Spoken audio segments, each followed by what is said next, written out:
Collision. Do you want to take one big format and pass it around? Yep. My bipolar. Hey, Chrissy, welcome. Hi.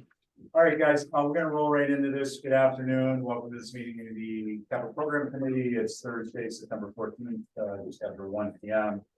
We do not have any members on Zoom. And roll call to order. We did roll call. Barry's here, Christie's here, PJ's here, Howard, Brooke, Bill, and myself. So that's our full complement. Thanks everyone for being here. This meeting being audio video recorded, shown on YouTube, and please don't say or show anything you don't want broadcast. There are no members of the public in the queue, so we won't be taking public comment unless one of you or the chiefs would like to do a public comment at some point. We're here today initially to look at fiscal year 25 capital requests, some longer discussion as they appear in order on the agenda, police and then fire department. So with that said, Deputy Chief, you there? Yes, I am. Good afternoon, everyone. You've got the floor, a couple of current year requests, and then if there's anything you want to touch in the out year, that's fine. Mr. Okay. Chairman, just one thing, want to motion for the approval of the agenda. Oh, I'm so sorry. In my haste to get us moving. I know, that's okay. Get a motion to approve the agenda. So moved, sir. All in favor, say aye. Aye. Any opposed? Carries unanimously. Thank you, very appreciate that. Back to you, Deputy Chief. All right, so the first item is the Public Safety Auxiliary Building. This is a combined police and fire structure. It was included as an alternate when we built the police station back in 2009-10, but because of budgets that got cut, we included it as part of the fire station project, but the bid came in a little bit high, so we didn't do it then. So now we're putting it back out there because Chief Cranston can speak to that as well, is that we need it. We have equipment that's outside. We need a place that to do some maintenance, vehicle maintenance. And so we put it back in. Of course, the price keeps going up the longer we wait. And we have a design on it. We have a professional cost estimate on it as well. We had prior bids. Those are all part of the, I don't know, Susan, what are we calling the capital project software now? What is it called? OpenGov, is it? Plum. Plum, okay. Okay, so it's in the software. So the documents are all there. And as I said, we have, this has been a project that's almost been out there now for over 10 years. Okay. Why don't we just see if there's questions as we go? There's only a couple of these. Comments, questions? Okay, go ahead, Deputy Chief. Okay, the second item is the technology upgrades, and this sort of surprised us. What had happened sort of as a result of the school department getting their major hacking later in 2022. We did a comprehensive look at our computer systems here. This also includes fire as well. These are the workstations for all of the desk clients, and we undertook security upgrades to put a new security software which requires two-factor authentication.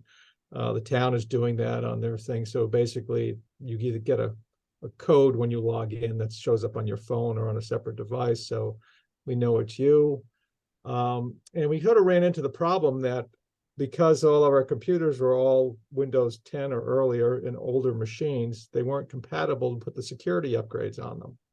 So in order to be compliant with our security protocols, we need to get new computers. That's why this is sort of a big number, because normally we're just doing a couple a year, we roll them out. But this Windows 11 being the newest upgrade out there, and the security software that we have to put on them, the machines just don't have the horsepower to do it. So we really need to bite this off in one chunk. I think the fire chief can speak to it as well. He has been a victim of slow, poor computers, and he was sort of a guinea pig, but that's But that's where we are with that. We do definitely need to get it done. It's not something that we can put off. And the reason, again, it's so high is that we got to do them all at once because, as I said, this sort of hit us that the upgrades aren't capable of working on the machines that we have now. And those are the current year ones. All That's right, it. let me pause just real briefly to see if anyone has any questions on the material, your comments or the materials they've reviewed. Barry? Yeah, just one quick question. Is that request combined with the school request? Because they're looking for IT upgrades as well. No, Just- no, it is just police and fire only. Okay, but I'm just suggesting from a combined purchasing power standpoint. To see if we can Oh, get, we do that already. We buy off a state contract, the same contracts that the school buys off of. It's a state master list, and like CDWG has the state contract, so everybody just buys off the same thing. It's already a fixed price. no additional discounts then. Okay, thanks. I mean, it is quite a significant discount. You know, Right. you're buying your Dell workstations. They're very cheap considering. Thank you. Okay, thanks, I appreciate it, Barry. Anyone else? I mean, my only comment is it puts sort of all of them on the same cycle of replacement, right? Because they're all replaced. I wouldn't say that exactly because we tend to limp things along as they get older. We don't replace just because they've been around for 2-3 years. We replace when they start to give us errors and disk drives start to fail. So normally, if we can replace a power supply or replace a disk drive, we do that. The problem with these machines is the memory that we purchased with them isn't capable of the security upgrades. That's our biggest problem, is the memory. Okay. Thanks. Yeah, I think on the cycle of computer software, the hardware resides on fire and police are very similar because we hardly ever, if ever, have got an IT request from fire. So their philosophy is probably similar, at least minimum to date. And with respect to the software upgrade cycle from outside vendors, I think getting them both on the same page currently will be beneficial. So appreciate that. Okay, Deputy Chief, you want anything on your out years at all? Or? Can I? The out years of the duty firearms, we're actually working on that project right now. We seem to be on a path to have a no-cost upgrade because the vendor wants to sort of do a trade. So I think we could push that FY30, maybe push that out to FY34 if that makes it look any better on your long-term stuff. But I think that 83.5 can certainly move out. The public safety maintenance, that's painting, and that's basically 10 years from when we painted last. We did is when the fire station was being constructed, we took advantage of that time and the contractors that were painting to paint the police station building, because that was about coming up on 10 years. So we had the painting done then, but in FY29, we anticipate the entire structure will need to be painted. So that's why that's there. Any questions on those? No. General comments? Howard, I'm sorry, you had a follow-up.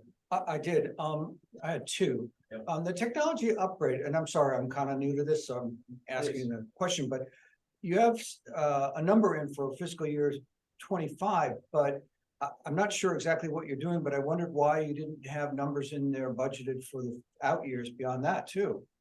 Well, as I stated, we tend to do our technology on the fly. So we'll replace 2 or 3. We build that into our operating budget. So we don't do wholesale replacements to warrant a capital line.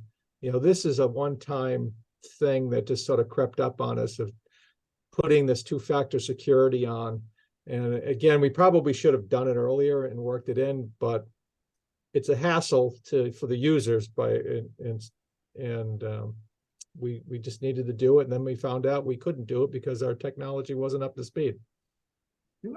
Does anybody know, do other departments put their IT costs in their general budget, or do they put it as a capital? I was going to make a general comment, Howard, in response to that. So for new members and general public, if anyone ever watches this, I think we get like 50 viewers.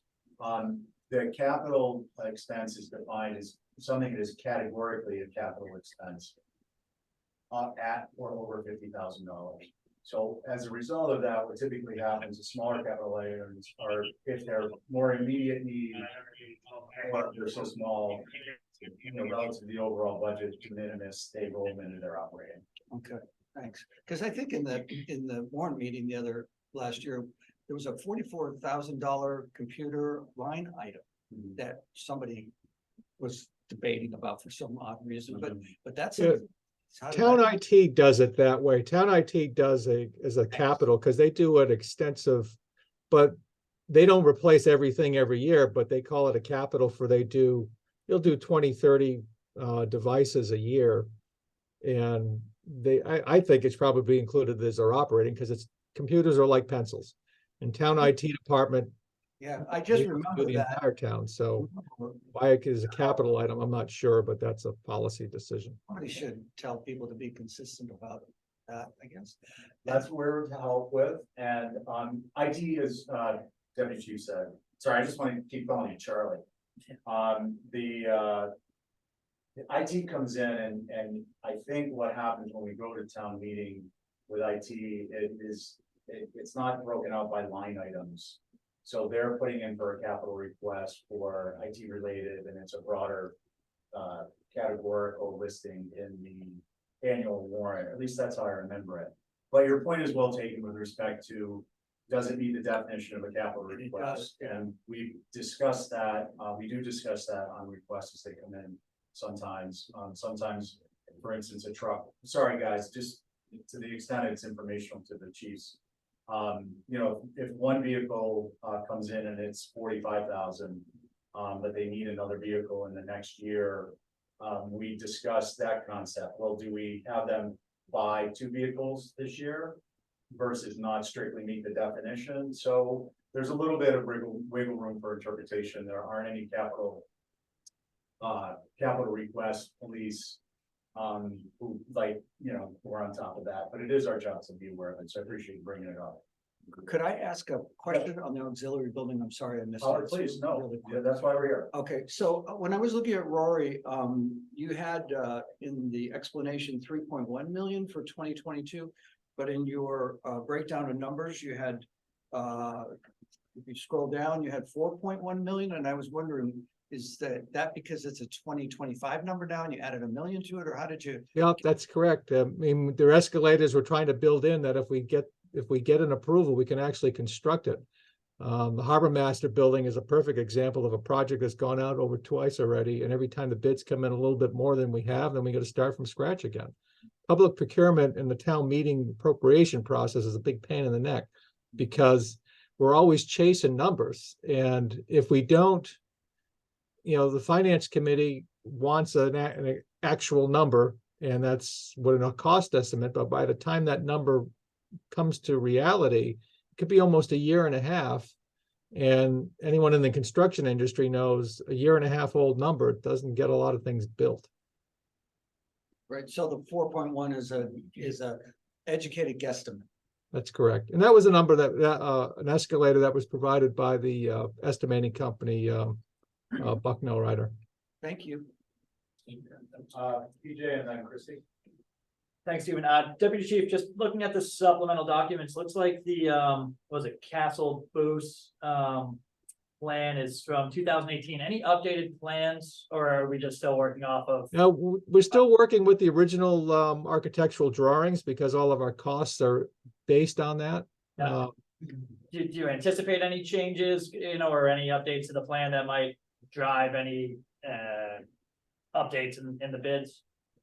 If anything, it would drive it up. We would like to drive it down, but that would require another contract with an architectural firm to redesign, and there's some costs with that. So if someone said, well, we're going to give you $3 million to build a building, I would take the $3 million and build something that HDC would allow, at least to get something on the ground, and then upgrade later if we had to. It's a problem. We need to get some of these vehicles undercover, which is something we need to do. So at this point, plan is to move forward with this 2018. Right, because that's the plan we have. Gotcha. Okay. No updates either. Okay. Christie? Deputy Chief, well, it looks here like if we did do this in 2018, it would have been 1.8 million. Yep. So there you are. But Deputy Chief, I was just on the same project. Is the space inside going to be heated? And then also, what is the percent of, say, static equipment between police and fire that would be able to go into this facility?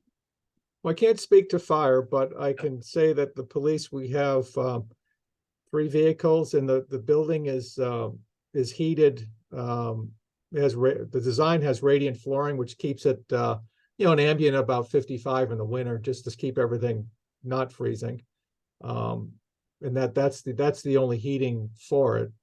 Plus, we have a lot of light towers and generators that are scattered in other buildings around the island. Nice to bring them into one location that you could do your maintenance and keep them in one spot for access when you need it. I know the fire department, they've had generators that are sitting in the back parking lot and that have literally rusted in place. Pieces fall off them because the rust is just, there it is. And the salt air on Nantucket just does a number on anything that's left outside. Yeah, and we, on the fire side, we have several vehicles that are outside year round, even though we're, thankfully in a state of the art new building. We still need some space to both work on some vehicles and store some vehicles as well. Anything else? Okay, just a general comment, rolling stock, anything that provides protection and maintenance, a dollar spent now is multiple dollars saved later with respect to replacement costs, maintenance costs, escalation in those costs due to the lack of labor resources who are skilled enough to do different types of work when it's more advanced deterioration. So I think that this is, Christie, the deputy chief, having done this earlier would have been beneficial. We're paying more, we are getting a combined facility, and the concept of doing maintenance indoors now, whereas before it was primarily in previous iterations, it was primarily a storage facility, I think are all attractive. And I guess just a question, heating system, deputy chief, I don't want to get too granular, but do you have the capacity with respect to timeline to look into geothermal and perhaps green energy type grants? I know the green banks are coming out and geothermal is a big push, and obviously our utility costs are high. A simple no is fine, but I would just try. Well, we're using geothermal right now in the public safety facility, so we're very well aware of what that is. The problem with the geothermal systems is just the upfront cost. It's cheaper to buy a propane boiler for $20,000 than to spend $100,000 for a geothermal system. Is it possible? Absolutely. But as I said earlier, we're just trying to get something up in the air, at the lowest possible cost. So the design has radiant heat in the floor fired by a propane boiler. Could that boiler be replaced with a geothermal pump or heat pump? Absolutely. Just a quick follow-up on that. I know that town meeting isn't the best necessarily schedule-wise, in terms of turnaround timelines, great for capital. And I understand it's also not great for the way it's currently structured, maybe a representative town meeting with capital twice a year if the town had the capacity to be moving the projects forward. But have you considered breaking this down to add, this doesn't always advance because people don't want to spend the money. So are you considering advancing this as a request as shell with certain amount of improvements, finished products along those lines? Yes, we have tried a couple of ways to get at it. It just comes down to that initial appropriation. So if the appropriating powers said, okay, well, we'll give you $3 million to put something up, then we go to the drawing board and go to HDC and say, what can we do there for $3 million to do something that we need to do? it's willing to build anything that we can get through. It's just that, we started with that 2018 plan, and that's sort of what we've gone forward with, because no one said this is a bad plan. HDC has approved it. It's just, we have yet to get the full funding for it. So, I mean, HDC is a hurdle for a building like this. We would be just thrilled to have a regular steel 2 fairgrounds type building back there, but HDC wanted it shingled and wanted certain fenestrations on it that made it, look better. If we were doing a steel building, it would be a lot cheaper. Okay, point well taken. Brooke, did you have one, and then Jill? Isn't this building going next to the brick building that we have? The design is for the back of the building, sort of between New Waite Drive. If you go down Waite Drive, there's a large area. All the way back. So it's the HDC wanted shingles? Yes. Stephen, Hey, you need to get on it. I've said it before, I'll say it again. God so loved the world, he did it invented by committee. Look at the building we're sitting in. Yeah. Well, this building, one shouldn't be there, is here, it should be behind. I don't care, it's Public allowed. safety building, and it Well, shouldn't have been allowed anyway. I agree with you. because we are not the HCC, and the point is well taken, that costs are increased by architectural elements, and I think the case can be made. By how much? Do we know how much additional cost that was? Shingle that thing? I don't know, Charlie, do you know that? It's not just, you don't have a steel building that they just clad with plywood and make shingles out of it. It's sort of from the ground up. There's a lot of masonry involved, and the masonry is the cost of the structure. The structure, when built, will certainly last longer than a steel building, and certainly would be much sturdier and a much better design, without doubt. Because that's sort of the charge the architects had when they were building it. It's like, well, you need to design it to sort of fit in, and that's from the ground up. It was designed to sort of meet the HDC goals and general architectural elements that, the town's in favor of. But as you all said, there's a cost with that. Can we see that on the bid, that what that's costing? No, it wouldn't be, they wouldn't break it out that way, because it said it's from the design. Yeah. It's different up that way. All right, I No, think. I'm not done. More Go ahead, question. Jill. I wanted to make a point about your geothermal. Yeah. Because they're not cost effective at all. It takes like 90 years to earn your money back. And so I'm wondering if it wasn't cost effective in the previous building, which he's saying he's not gonna do it in this one. Like, I was just kind of want to make the point about that. Sure. So the only reason I brought it up is, the cost is so high that your return is amortized out over such a long period of time. Obviously, the town is in the long-term business. The town has been here for a few hundred years. It will continue to be here. Yeah. The steel building, such as this is being proposed with modern construction techniques, is more advanced than the 2 fairgrounds building that's been there for what, Charlie, 60 or more years? Maybe? Yeah, early 70s. Yeah, so, this is a long-term buy-in.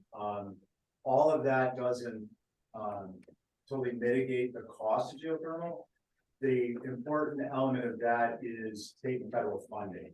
And if state and federal funding can come in and buy down that by half, all of a sudden you're looking at a different, totally different perspective or paradigm in terms of cost, amortization, and so on and so forth. So I don't disagree with you, Jill. I'm just saying, I was looking at it a little bit broader perspective. But I got one, the other thing, I just had a comment, which is on the, like, if they're gonna store cars and trucks and things, I mean, those vehicles are they're on a replacement list. So I know you're saying it's about the maintenance of them, but they're getting replaced anyway, so it's kind of how I'm thinking about that. Sure. Deputy Chief or Chief, do you want to speak to that, or I can? It's up to you. Well, I think that we can probably, at least on the fire side, if we can guarantee that our trucks are covered for a longer period of time, then I would certainly,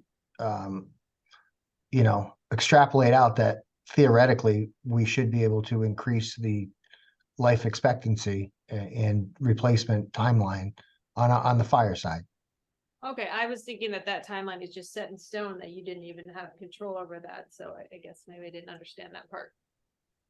No, and I'd say with all of our vehicles, time is not really a factor. It's the hours of use and the maintenance cycle. I mean, we could have some vehicles, and we do, that are 3 years old and have over 100,000 miles, but they're still running very well. So they sort of go step down on the replacement list, and I could have a car that's a year old that's just a complete lemon that we're going to get rid of right away, because it's the availability of the vehicles in the emergency fleet. Having a vehicle that's not ready to go when you need it is useless. So we need to make sure our equipment's good to go. And time, a model year means nothing. It's all about the maintenance cycles, and the hours and the availability is the key. Okay, great. I thought that there was like the state has a time for. No, not with us at all. No. Not with us either. Scheduled replacement, and it's a schedule that implies to me there's a time on it, so maybe there's a different way we can phrase that to say it's not. Fired up today. Well, that's a fire's on. Oh, I'm teasing you. It's just hard. We listen to this building every year and it sounds like they really need it. And I personally just conflicted about it Yeah. because the cost is just gonna keep going up and It's, I'm mad about the HGC thing. I am. yeah, well, the HCC thing is crazy, but, you know, Well, I will say from. Guys, I just want to back up a second, despite the fact that I sit on the HCC, I don't think it's appropriate for us to kind of throw, like, we're not throwing shade here, we're not gonna talk about other committees, just as a matter of practice. As My, yeah, any other committee. I my just comment want has nothing to do with that. I'm but- considered retroactive. The, so, you know, a number of years ago, when I went to visit the, airport and did a full walk around when we were reviewing capital projects. They have, you know, all their equipment is indoors and, over on Bunker Road. It is all meticulous and well used. That also goes for their fire apparatus equipment. Which I think one of their fire engines is maybe 25 to 30 years old, and it looks brand new. All right, so maybe it's not been stressed out enough, but what I do know is the capacity to put, and I think the items you're talking about, Jill, are a lot of it is the main equipment, which is indoors. It's the main fire engines, the ambulances. But there is a lot of supplemental equipment that assists the fire station and the police station with their job, you know, with whether it's trailers, but, you know, knowing that you got to think of that facility over there with all the equipment that those departments have, there's no storage space. They've got tons of area, but no indoor storage space. And I will say, looking at these numbers escalate over the last 4 or 5 years is ridiculous. And I think that this is one item, regardless of the cost, we need to get that facility you know, an indoor facility. I Okay, feel but- really strongly about it. And with that, Okay, with other departments, this is, you gotta think too, that money, it's a lot of money right now.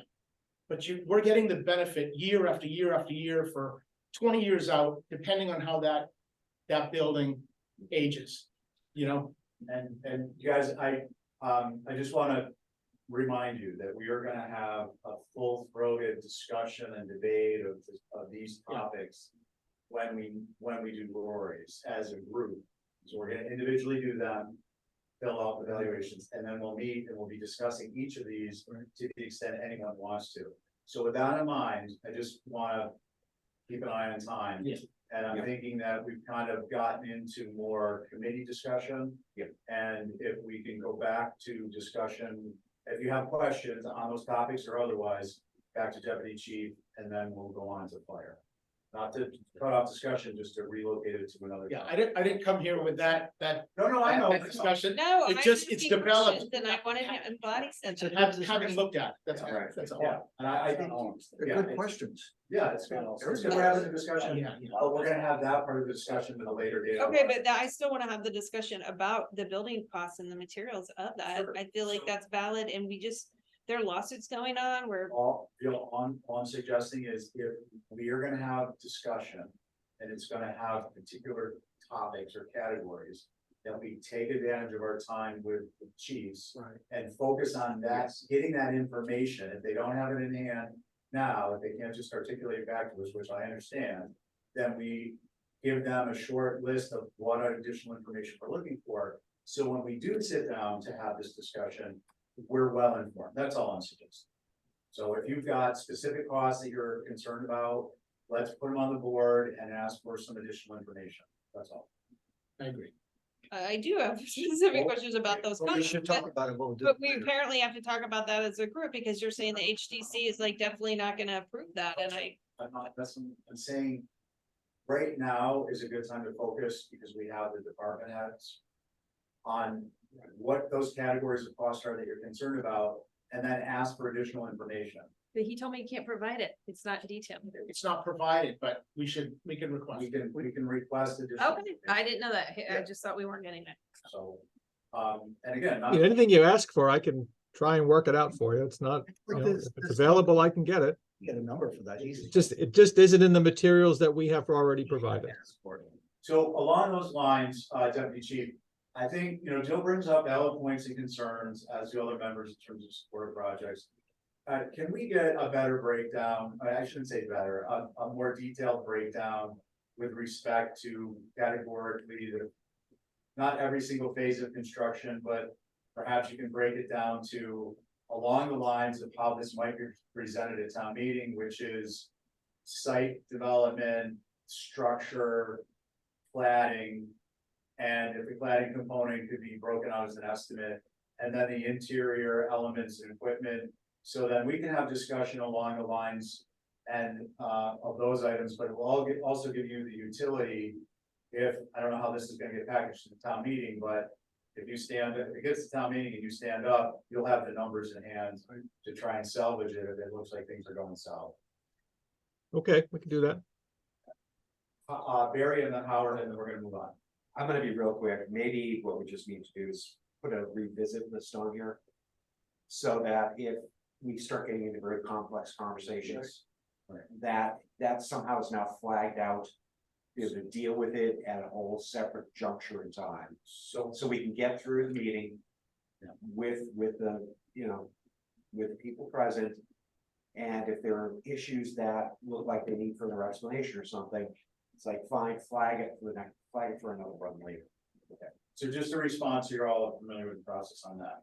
What we'll do is, for instance, on this, we will request additional information.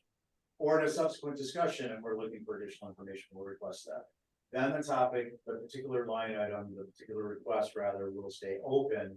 And we will, if we want to discuss it as a group, or if we need yet additional information, we can request it, and we do that in one of our flex, wrapping up Rory, wrapping up requests, placeholders in our agenda.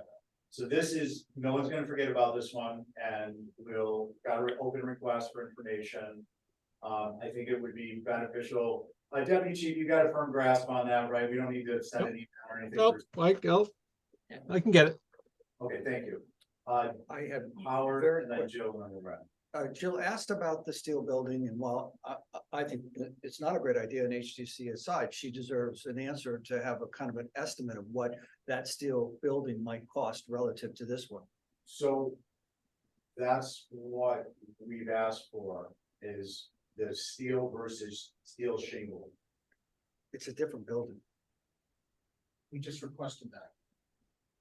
I don't even know, I don't know what the structure is of the HTC building, but I wonder whether the steel building would be much different, because it's likely it's a prefab. Charlie, can you address the differences between what, from a, It's not. 500 feet up, the structure that was Well, previously. Yeah, the main difference is the structural sort of configuration of the sidewalls. The sidewalls of the proposed building, there's a lot of masonry involved. There's masonry, which is concrete blocks, CMU blocks. So a steel building would just be steel panels.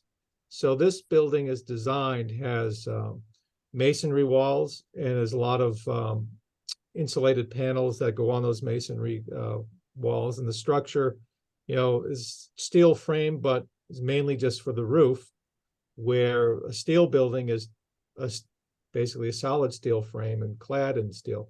It comes down to square footage because that's what we're looking for. So the square footage of this building that we've proposed, I can easily get a square footage comparison for just a simple steel building. Perfect. And the mechanicals would be the same, and you have to heat the building, but the steel clad and steel walls, that's something we can easily do, sure.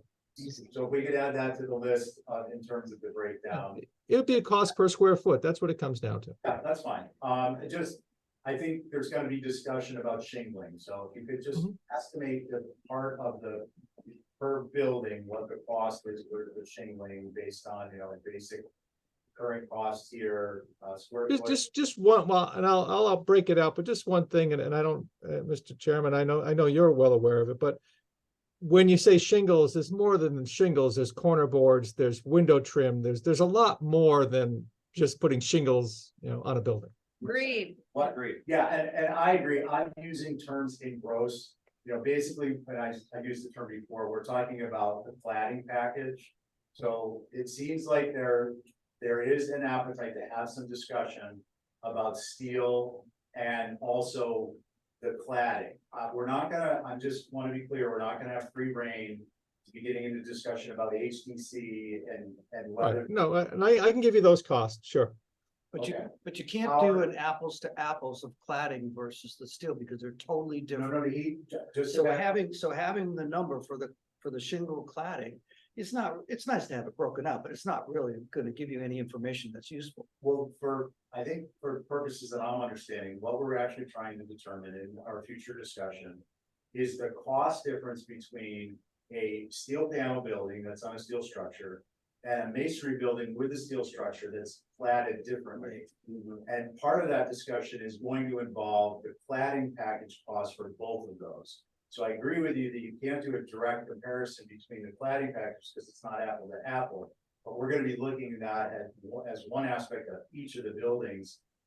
I want to caution too, we're not, we're weighing in on what's been proposed, the general merits, whether we think it makes sense as a citizen at large or on behalf of our respective agency. We're not, and I'm not saying we're doing this, but I just want to broadcast, we're not getting involved in that determination of which type of structure, unless of course the department head says, yeah, I'm not adverse to that, you're weighing in on that. It's just not our role to be picking that out. They come to us with a request based upon what they believe, with all factors considered to a reasonable extent, what's plausible, and then we move forward on that. We ask questions. We can go from there. I'm not saying we're a rubber stamp, but there are some guardrails there. Barry, and then we really do need to move on. No, move on. No, I do have one more question about it go for ahead. cost perspective. And again, because we don't have the details of that. Chief Gibson, are you doing a dehumidification system, or are you doing HVAC? Are you doing AC? Are you doing both? None of it. The only thing we're doing is radiant heat in the floor in that building. And that was it. Okay, That was it. thanks. And that is just to stop it from freezing. It's to maintain about a 55-degree temperature in the wintertime. Sounds good. Geothermal, you just reverse the valve and put the cold water. Just joking, Deputy Chief. Oh my gosh. Anything else? You want this building to be expensive. What's wrong with you? Not until. We want them to get discuss it. Okay, Right. good. No, it would reserved by your right to comment, obviously, that's all part of our process. Okay, Deputy Chief, thank you for your time, we appreciate it. Obviously you've got some follow-up, please, and we'll be looking for that, we'll go from there. Okay. Chief Branson. Good afternoon, everyone. Hey, welcome, how are you doing today? I'm good, thanks. How's everybody? Good, so we're ready for you if you want to start from the top on your FY25s. And I think we'll just go, request by request if we have questions, and then we'll do a cleanup at the end. Okay, so, I don't have how I have them listed, but if it's okay with you, I can just start with, You do with what you're too comfortable, we've got it, we can track it on paper. okay, so I have a ladder truck replacement in front of me. So this is we have a 2005 ladder truck, so it's 18 years old. I've been here for almost a year now, and that truck has been out of service for more than half of the time that I've been here. We're having constant problems with the ladder itself, part of the truck. When it was purchased, I believe it had some unique capabilities, and that's the reason that it was purchased when it was. But the problem with it is it's very specialized in that when we need to have work done on it, we have to have parts and people come over from Germany to work on it. So every time we have an issue with it, there's a lead time of months. The basket it has a basket on the top of the ladder that the firefighters can work out of. That basket has been removed since I got here, and it's still not on today. So, we're just at a point where we need to, we've come to the sort of the end of the useful life of the truck if it was working properly. But on top of that, I think it's important that we get a truck that maybe is easier both for service, to get parts for, and will be more reliable going forward. It's the only ladder truck that we have on the island. Obviously we don't have mutual aid. It's not easy to borrow a truck from somebody.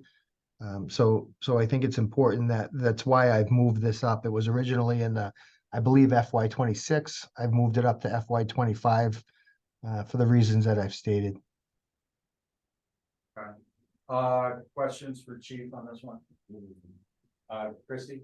For comment. Chief, nice to meet you.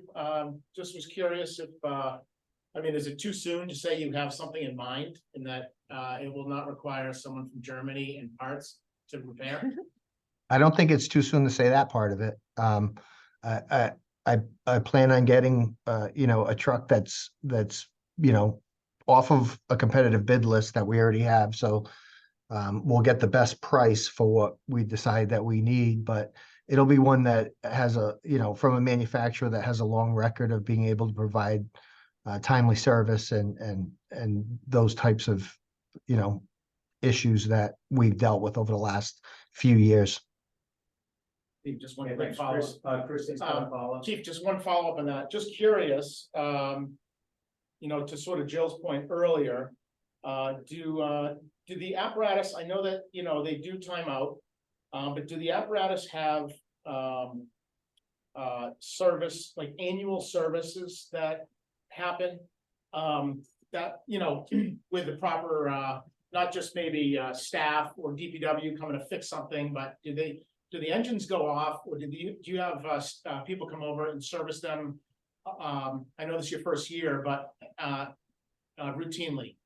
We do. We have companies that come over and they do annual testing on the fire trucks themselves. We change, do the regular preventative maintenance, oil changes, that kind of stuff. And then every year we have the ladders tested on all the trucks. We have the pumps tested on all the trucks, and we do a complete, what they call an NFPA 1911 inspection and maintenance every year on all the trucks to make sure that they're up to where they should be. Howard?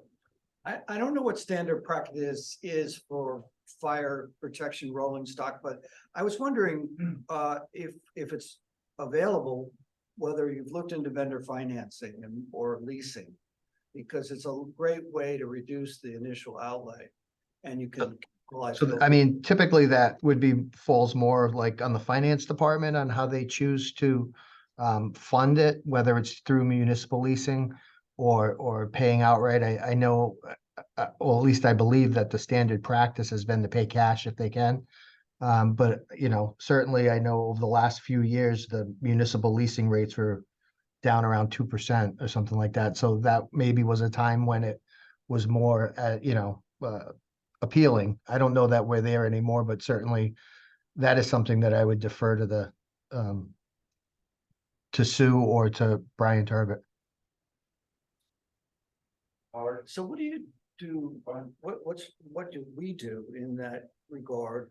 Because we would be asked to approve $3.3 million of rolling stock for capital cost in a particular fiscal year. But maybe we would be asked to review a number that's a quite a discount off of that if it was a lease number.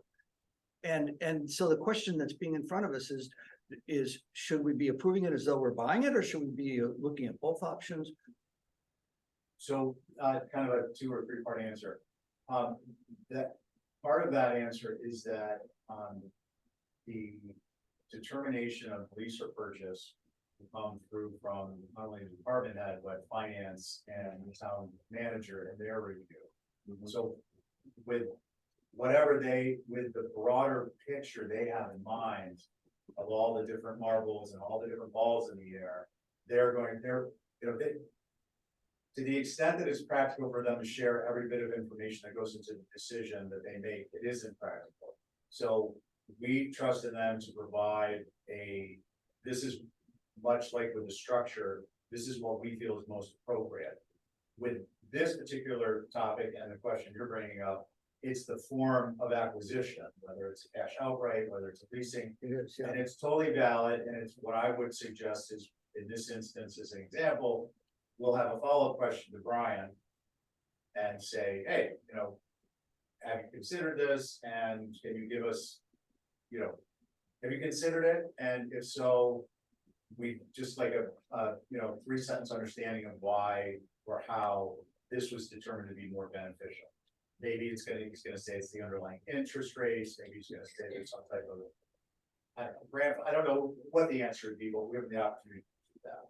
So, and then the third part of that is that when we get to discussion about how requests are funded, which category they come out of, free cash, capital exclusion, or debt override, so on and so forth.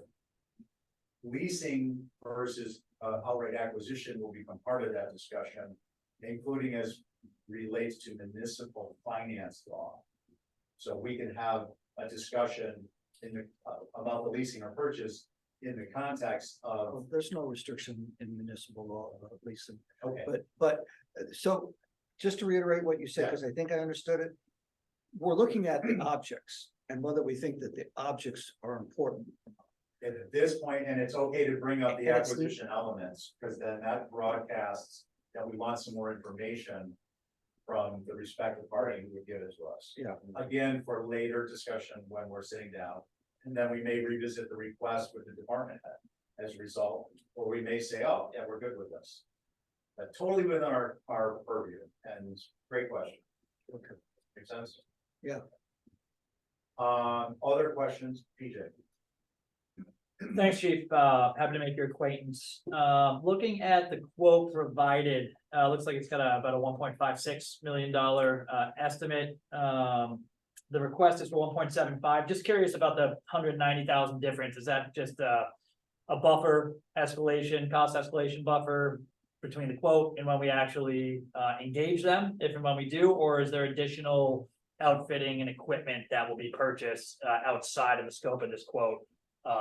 No, so that number is meant to just be sort of a buffer between now and the time that we actually, if we do get approval to order the truck. Got it. Makes sense. Thanks. Okay, great. Other questions? Chief, I guess just a couple question on in the comment. The service provider you anticipate, and I guess generally for the other equipment, we're purchasing through local, state, competitive bid basis systems, and there's a regional service provider, whereas some of your fire equipment is so specialized that it has to be a national service provider. Can you repeat the question? I'm not sure I understand what you're asking me. Some of your, given all of the equipment that you have, is it primarily a regional service provider, or is some of it so specialized that you require a national service provider? No, it's usually just a regional service provider who holds a certification to perform certain inspections, maintenance on the vehicles. Okay, and the first part of that question was, under the umbrella of, is that the case only or typically if it's purchased through the state competitive bid system? No. No, I don't believe that that's the case. So what we, because we make a purchase. And as part of that purchase, it comes with the manufacturer comes with certain services that they're gonna provide for, a warranty, a certain period of time. But beyond that, when we hire a company, we go out to competitive bid and we hire a company to come in and perform the services that are required yearly. And that's done through a competitive bid process. Is that answer your question? Yeah, no, that's good, thank you. And then just a comment is, did liaisons meet with fire yet?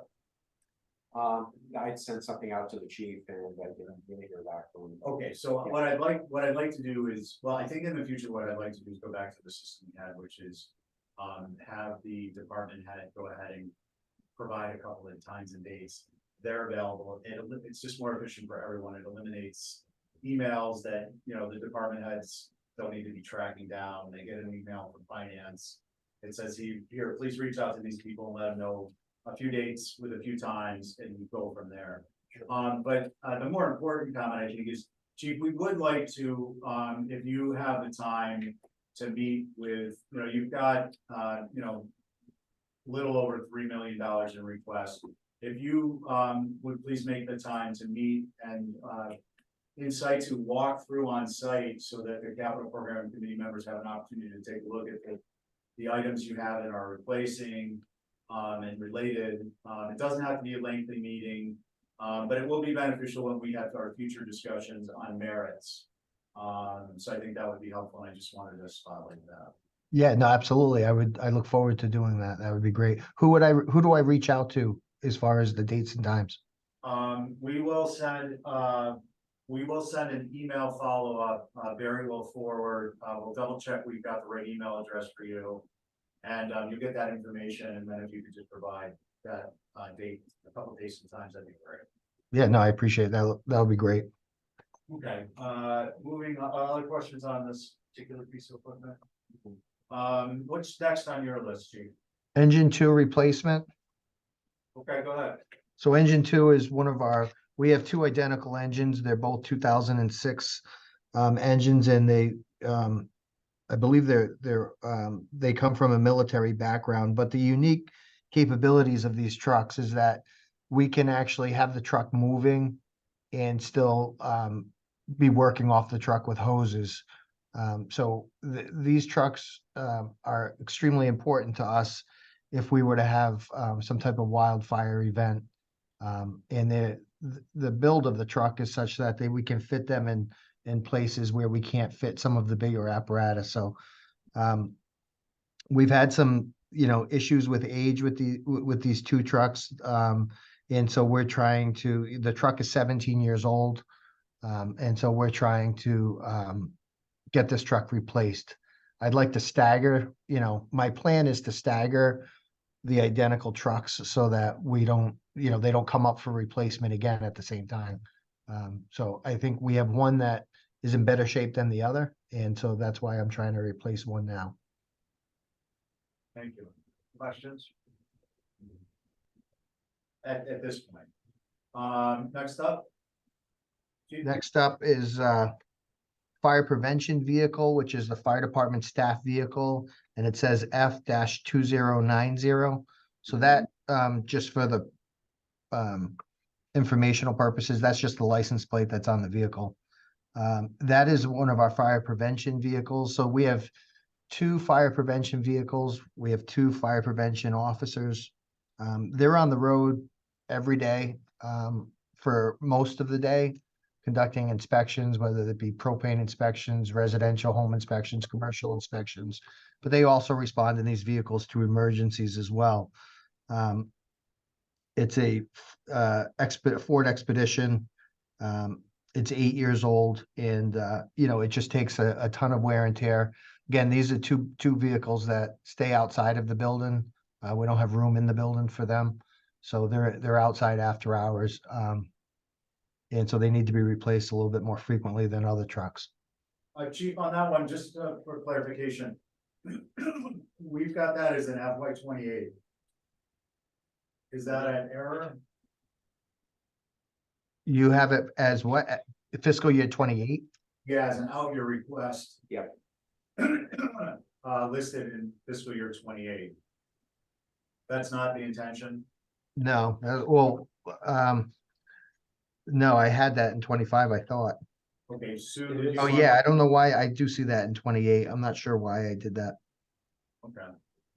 I didn't know if it was a finance department related, change or it was from the department head, so I just wanted to point that out, and then y'all can work it out if there's if it's meant to be an FY 25. Okay. Okay, on that, fire department staff vehicle, F20. And I'll talk to Sue about that. It's, you know, Yeah, I probably just filled out the wrong box. no worries, you guys can do that offline, and then maybe we'll get an email on that. Oh, just on emails, I just mentioned for you, chief, and for the group, I typically like to just, if we got an action item, I try to work out that, you know, a timeline for response, so we're aware of it. But, this one doesn't really need money. Would have been helpful to put one with Charlie, just so we had a clear understanding in our mind's eye, you know, a little mental database when to expect something. Okay, chief, what do you have on your list next? So the next one is ambulance 4 replacement.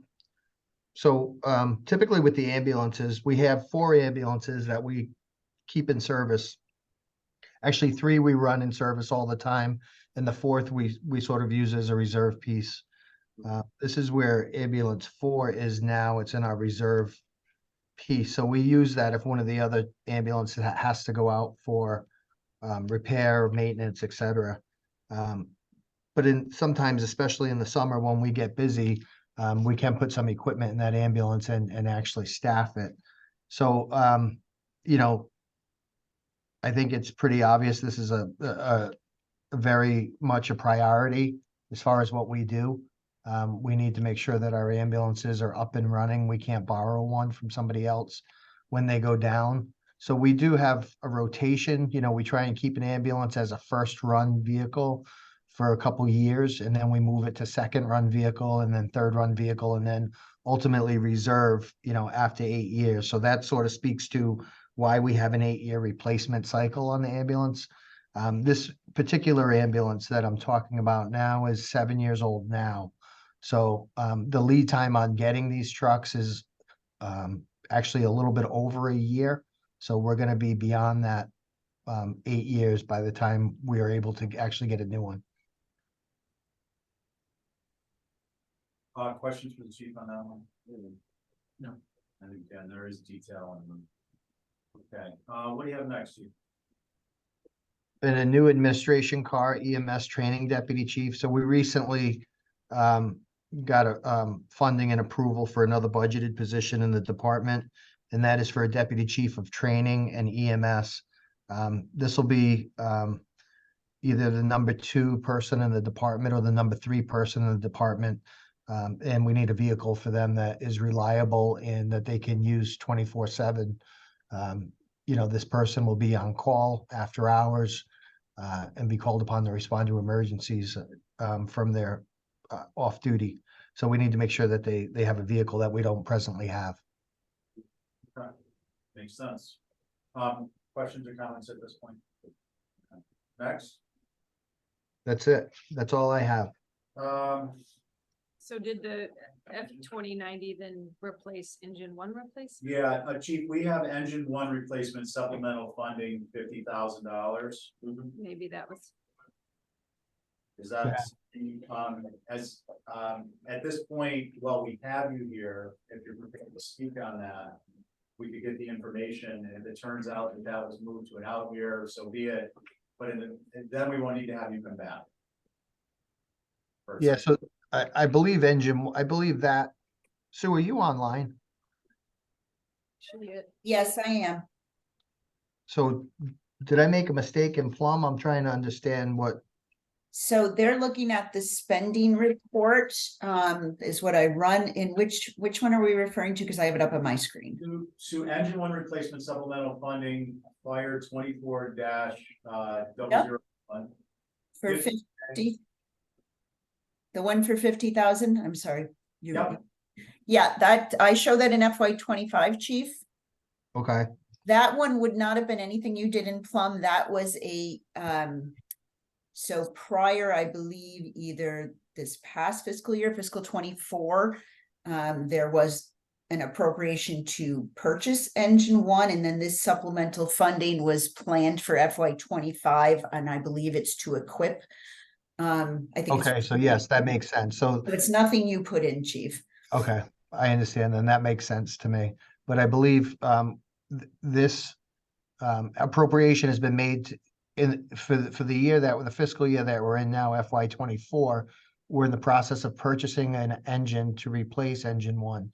And I believe this extra 50,000 had been placed to equip it prior to my arrival here. Correct. Does that make sense to the committee? Yeah, and Sue, there's detail. I didn't look at it. It was a relatively small number. Is there detail on what the upfit, what's covered by the 50,000? So I I can just tell you, it'll be hose and some equipment that doesn't come on the truck, and probably some ground ladders, some hose, those types of things. Yeah, if we could, I know it's, but it'd be good to have that in there. If we could supplement that record with the background detail. Yeah, I believe it's in there. I usually check all of them before they come before you, but I will double check. Okay, thank you. I appreciate it. Yeah, and we'll touch on reviewing a little bit later in the meeting. Okay, great.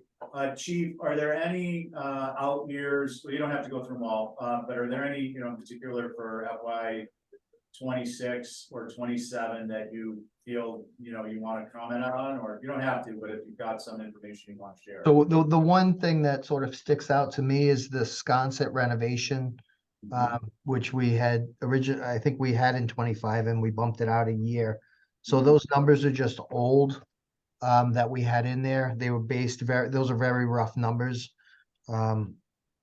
based on 1,000 square feet. And so, I mean, $1,000 per square foot of construction. So we're in the process of just trying to determine what makes the most sense for the town, whether it's to renovate the station that's at Sconset or to look for a new location. So sort of, I'm gonna spend this next year working with town administration and trying to come up with a plan with the town's architect on what makes the most sense, and come back to the committee next year with a better number that we have a more precise plan for. No, we appreciate that. Just on that, it's very difficult to implement in the software. The idea would be these numbers that are placeholder, if for instance, they were on italic or something different. So immediately we recognize them for what they were, which is a very general estimate. But it's not practical to do. Any questions for the chief on that, Chip? Yeah, Chief, thanks for coming and nice to meet you. The Sconset Fire Station, just since you mentioned it and it was just, you do park things out there now, don't you? So we have historically have stuff. We have had stuff out there. I don't believe there's any engines out there right now. Back when we had a volunteer group or a call group that was living in Sconset, they would respond to that station and pick up an engine if needed to respond to an emergency. Yeah. We don't have that group physically in Sconset anymore. So what we've done is we've taken the trucks that we had in service out there, and we keep them here at our central station, because when we have an emergency and people respond from home, they report to this station, get the apparatus they need, and then head to a location. Yeah, but it sounds like you wanna have a Sconset location. I think it's important in the future as we get more staffing in the department and we have the resources, especially during, the summer, to have a couple of firefighters stationed maybe out at Sconset. I could see that in the future, and have an engine and an ambulance located out there at that time. That's sort of the big reason why I want to push this project forward. I just want to have better information before I bring it before you. Yeah, no, thank you. I appreciate that. I hope that happens too. Great. Barry, Yeah, just to follow up on that too, there's still an engine out at Mattocket as well too, that's that location, correct? Correct. It's an engine that we've already replaced, but we still keep that engine out there. And we could use, but it's the same exact situation, but we don't have call people in Mattocket anymore that would respond there, so. So Yeah. we have the engine there and we're gonna keep it there just basically so it's not sitting outside. Right, so there is a precedent sitting there for doing things. Where there's a distance between the main fire department and, you know. Oh, yeah. some of these Yeah, other- absolutely. I mean, we need to look at, time, response times, and we also need to look at frequency. Right, For the record, I would definitely want that one to remain shingle. yeah. I didn't want to mention the ATC factor and cost, but Barry again? So I might So be a cute. little out of line here, but I'm gonna say this anyways. I've had the pleasure of working with the chief and his staff through the Red Cross for a number of years. And I'm gonna be the first one to tell you at this point that the request, as a matter of fact, if they could go. Now, the siren in the background, they're doing the job. They really do stretch very hard with their equipment out there. Yeah. It floors me to think with what they get by with and how they make things work. So I'm just gonna say right now, this is definitely one of those services that I hope when we get to dealing with this, that this is one that you seriously all be focused on. This is a critical one for the welfare of this island. So I'm Oh. sorry if I'm The request today, you mean? yeah, the requests that are here, I'm sorry if I'm a little out of line, but I want to bring that focus back into place that even though we haven't talked. From a capital improvement standpoint in that committee, I've had a long running dialogue with them on a different level. Well, thank you. We appreciate the support. No problem, I appreciate it. Yeah, I think, I'm more a proof is in the pudding, we're, gonna make our recommendations, I don't think we ever not support fire, we all understand the importance. Not just the service, but the individuals and what they bring to this community, so I appreciate Barry's comment and. I just speaking for the rest of the group, I think we all support that. Any other questions or comments for Chief at this point? That's another question. Christie? Chief, the existing ladder truck, I know you just got here, but do you know when the last time that was used for a call? Just curious. Yeah, we used it at we had a fire, I would say within the last 6 to 8 weeks, and I think we had the ladder truck there as well. We're using it right now without the basket. We're using it as a straight stick. Yeah. Which isn't perfect, but it's what we have, so we're using it. Yeah, just curious. Thanks. Chief, quick question, in Mattocket, what's the, estimated date of that one? That's not the one that's in the Daffodil Parade, right? No, that truck is the one that's in the Daffodil Parade. I believe that's out at Wisconsin in the little shed that is next to the fire station. All right, but in seriousness, the truck, I'm thinking out years and things. The Mattocket truck is obviously serviceable, it's more about, we're talking more about operational needs with on-call or other firefighters is a concern at this point. Yeah. I mean, the truck that we have in Mattocket is a truck that we've already replaced, but I haven't been in a hurry to sort of get rid of these trucks because when our trucks break, recently we had to borrow a truck from Hyannis.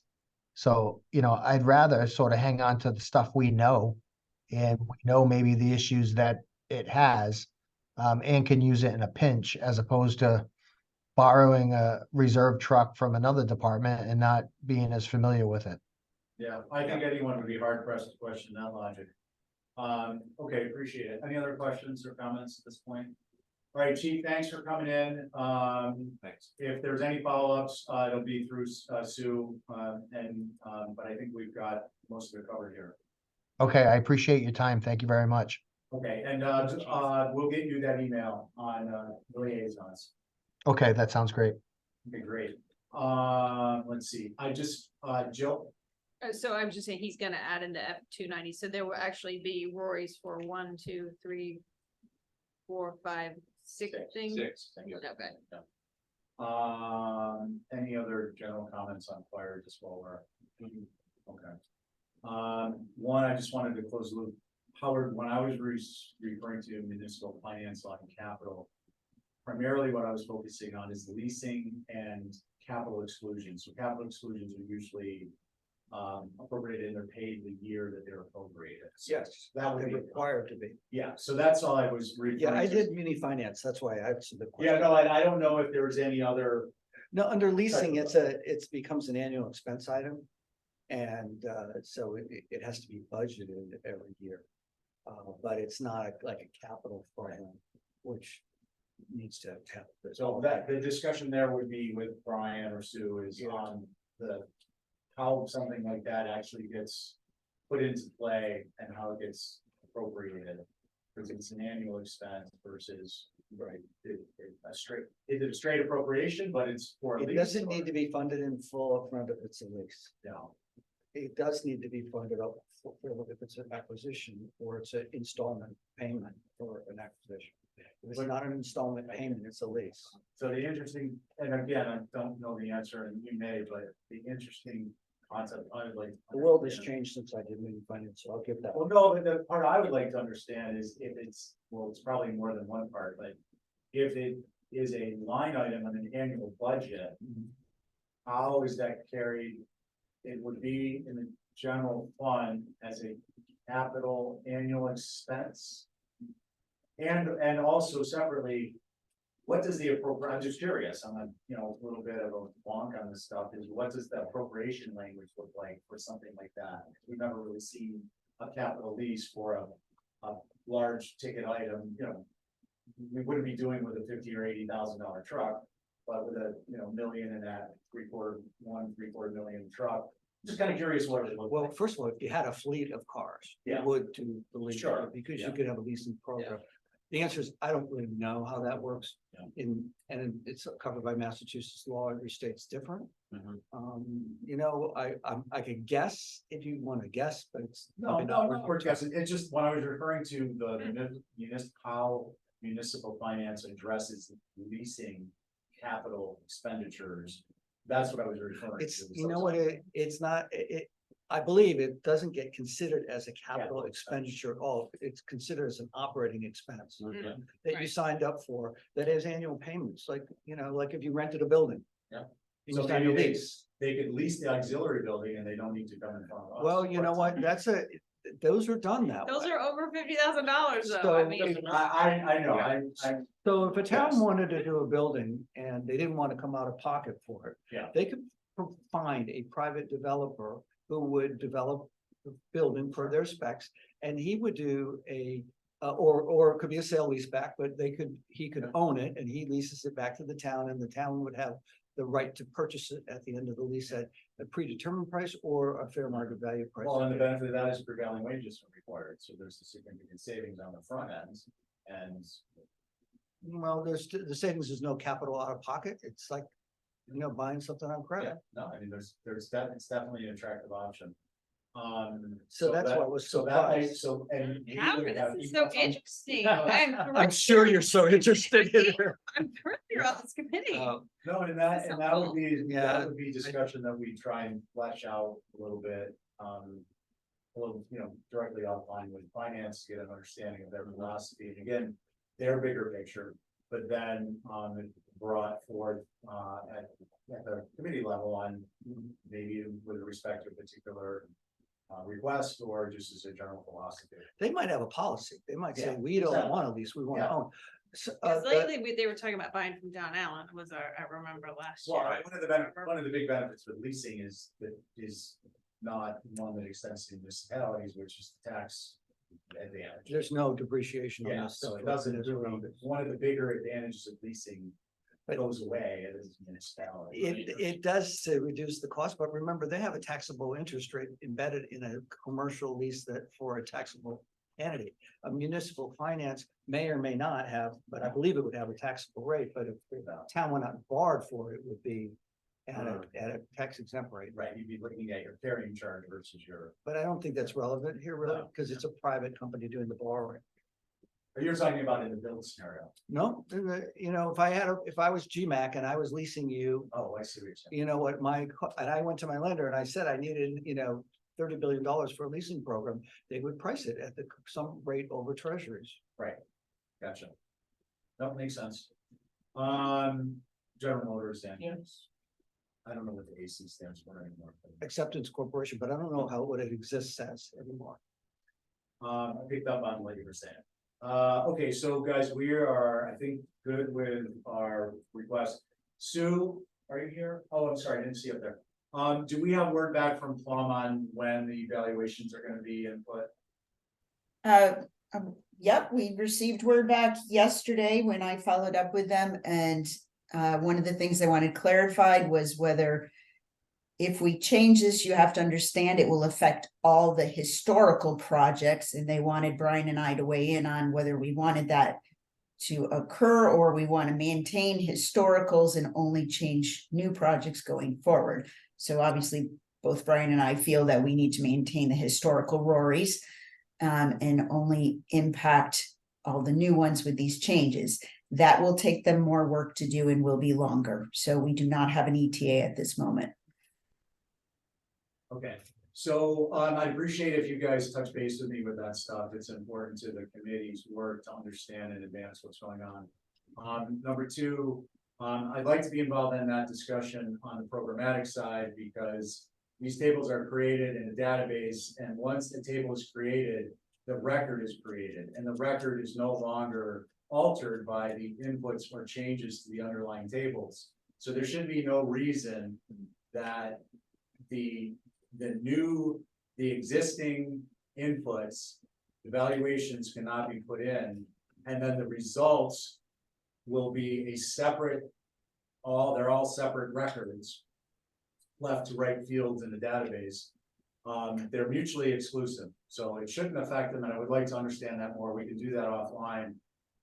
Because we are, you know, obviously at the point where we need to be doing Rory's, and it would have been beneficial if Plum, when they gave us it'll take 2 to 3 days to turn this around, extrapolated out a little bit and shared that there was perhaps, in their estimation, more involved. So I would like to work with you and Brian and get that pinned down because we're gonna need to know when we can start doing the Rory's. Okay, work group. So report work group, basically what we did last year was we broke the report into substance, style, and timeline. 3 members were involved with preparing the report. The bulk of any financial information, the data itself comes, as historically is the case, from the finance department. Sue in particular was very helpful in lending some assistance with having that information formatted to meet what the kind of the desktop graphics of the prior reports. So we're not going to get into volunteers for this yet. I just wanted to bring up the topic, the report work group. Last year, again, 3 people, whether 3 people. It was really 2. Yeah, and I think It was you.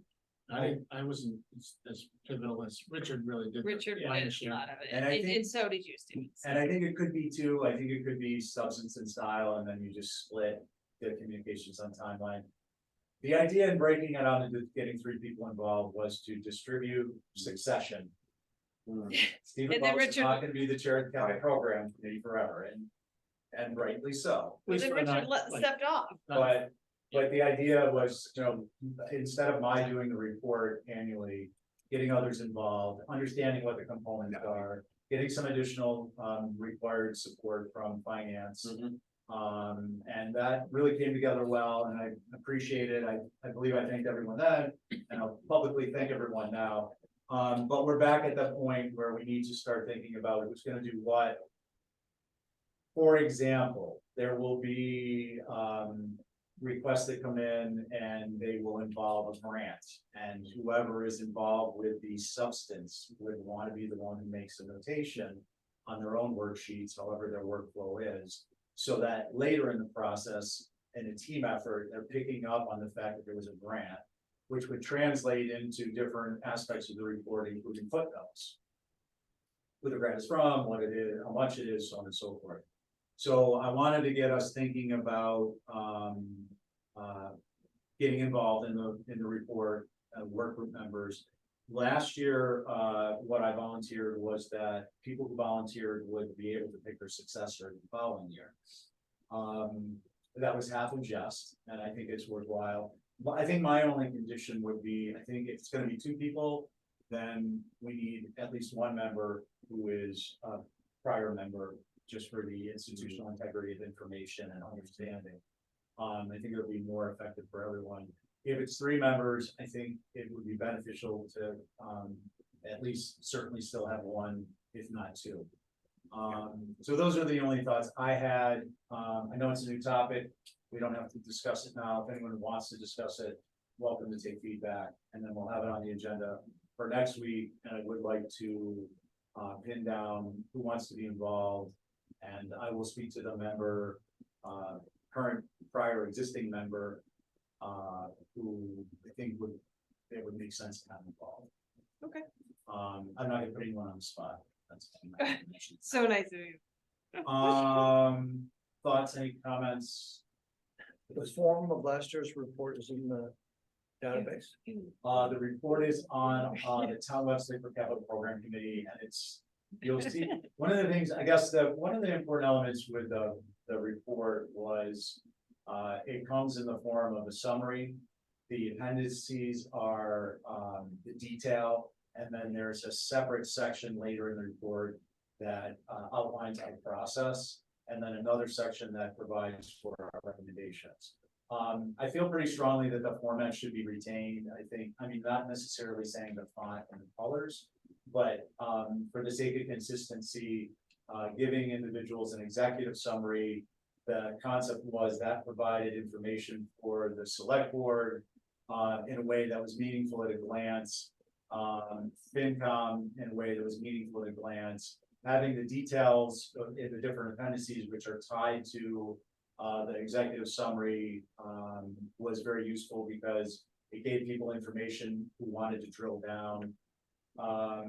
We can open that up for discussion and reworking, but I want to remind everyone that you all are volunteers and the reworking is going to be on your time.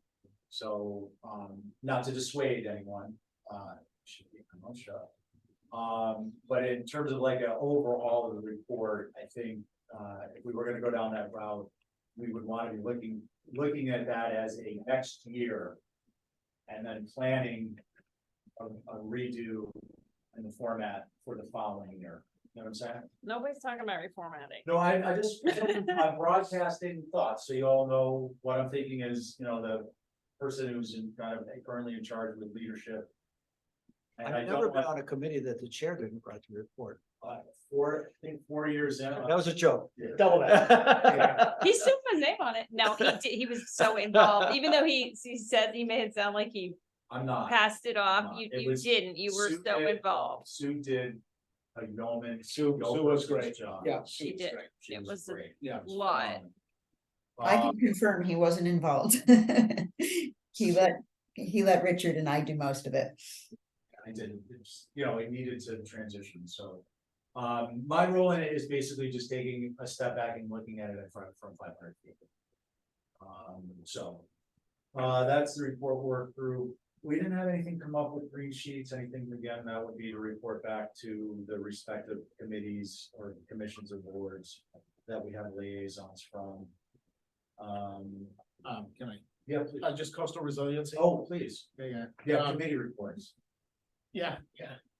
So, no, we're just getting into it. We're really trying to, instead of trying to just sort of put money aside into a fund, we're really trying to sort of, find those projects that we can start to plug in. But, I think you guys met with natural resources last week. Yeah. Yeah. The one The meeting I Folgers probably Marsh. shouldn't have missed, but. I know. But anyway, I'll review the notes with the minutes rather. But, I just have to, It's riveting TV. I'll bet. I just have to keep in mind as we review these projects, even the slightest implication to coastal resiliency. You know, as we go forward, because I do want to report back to that committee, you know, our charge and what we do and our review of things. Because they're, you know, very, you know, eager to know, and I think they value, you know, the finance committee and the capital committee component, and I think they know it's significant going forward as projects start to rear themselves, and you know, well, obviously, as we know, eventually we'll need funding. It's scary funding, but we need to start to try to detail a little more than just a coastal resiliency fund, if you will, but. Rubber hitting the road pretty soon. If we can, yeah, best we can. It's still a lot to digest there, but just to throw that out there. Thank you, yes, we appreciate it. Anything from finance? We did meet this week. It was really our first meeting and Brian went over the general fund, just the big highlights specifically. And then next week, we know we have that meeting about they call it the collision project, with all the capital projects. Yeah, I'll mention that on our September. Okay. No, you can mention that, but. It came out at the finance committee meeting, so that's mentioned that here. And then we're meeting next week, and next week they are gonna start listening to like short-term rental work group stuff. So not capital things, but for the special town meeting coming up. And we have at least one capital project on that warrant, the airport. Yeah, and I spoke, just on the airport, the supplemental. I spoke to Brian, we're looking for information, and we'll be reviewing airport, the supplemental for our employee housing as part of the capital, as you would expect. Okay, thank you, Joe. Anything from that meeting we see? Not really. All right. I'm just gonna get pushing the capital. I'm kidding. Bring it on, buddy boy. All right, so, ladies and gentlemen, we will be meeting next, Wednesday, September 20th. So do we happen to have an idea what time, is it towards the beginning, towards the end of this select board agenda? I have not seen the agenda yet. I don't believe it's been posted, so I do not know where we're placed on that. But Brian will be presenting the budget as well, the, you know, first overview, so I would imagine that's probably going before the capital, but I'm not sure. Yeah, no, that makes sense. Thank you. So just be aware, you're welcome to attend. It will be Wednesday sometime in the evening after, what time do they start? 5:30. 5:30. So probably closer to six, at least 6:30, but safe, you're gonna be there, and say safe to be there by 6. On that topic, I just want to say, we are in the interest rate environment. We are changing over. I think it's important for the committee, you know, extremely brief history. We've been blessed with extremely low interest rates. And not, you know, a more than healthy capital investment request environment. And we are, the community, heading towards being overburdened in a sense with capital requests with respect to the dollar cost at perhaps one of the worst times, which is historically high interest rates, at least historically in the last couple decades.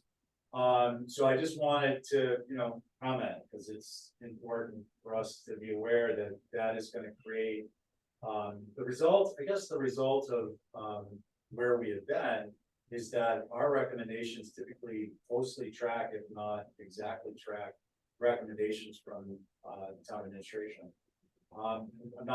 This is not an ominous forecast, but it's becoming a much more likely environment that our recommendations will diverge, and it could be on relatively large ticket items. So, again, I don't have anything in mind, and I just, I'm trying to read this year and next year on the wall, and just making a general comment at this point, kind of under good of the order, general comments. Barry, Just one thing, the meeting on the 20th, are you going with that?